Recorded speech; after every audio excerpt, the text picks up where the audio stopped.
pagkasira ng kalikasan, diskriminasyon sa kasarian at kultura, kakalayo at pagkasira ng tirahan, bibigay prioridad sa kita kaysa sa kapakanan ng mga tao at ng human communities.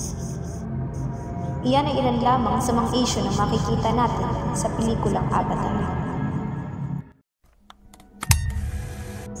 Isa sa dahilan ng pagkasira ng kalikasan ay ang pagpuputol ng mga puno, ang pagsusunog nito, ang pagkakaingin na nagiging dahilan para magkaroon ng baha, pagguho ng lupa, na kung saan ay pag nagkakaroon din ng bagyo ay wala na tayo nagiging panalag at ito ay nagdudulot ng malaking pinsala sa ating komunidad at higit sa ating mga tao. Ang diskriminasyon sa kasarian at kultura ay maaaring magdulot ng iba't ibang epekto sa atin o sa mga taong naapektuhan nito. Una, sa tingin ko maaari silang makaranas ng stress, depression, at maaaring maging mahirap para sa kanila o para sa mga taong naapektuhan ang magkaroon ng positibong social interactions.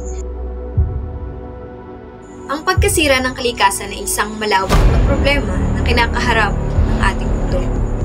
Isa sa mga solusyon sa problemang ito ay ang pagpapalakas ng mga batas at regulasyon tungkol sa pangangalaga ng kalikasan. At dapat ding magkaroon ng kampanya para sa pagtuturo sa mga tao higit sa mga kabataan tungkol sa pangangalaga kung paano pangalagaan ang ating kalikasan at sa pagpapalakas ng mga proyekto para sa reforestation at pagpapalawak ng mga protected areas. Hikayatin din natin ang mga kabataan na makaisa sa mga tree planting, paglilinis ng paligid tulad ng tabing dagat, tabing ilog, at sa ating komunidad. Sa pamamagitan nito ay malilimitahan at matutulungan natin ang ating kalikasan. Ang diskriminasyon sa kasarian at kultura ay isang malawak na isyu sa ating mundo. At sa tingin ko, ang maaaring solusyon dito ay ang pagpapalakas ng edukasyon tungkol sa pagpapahalaga at paggalang sa lahat ng uri ng kasarian at kultura.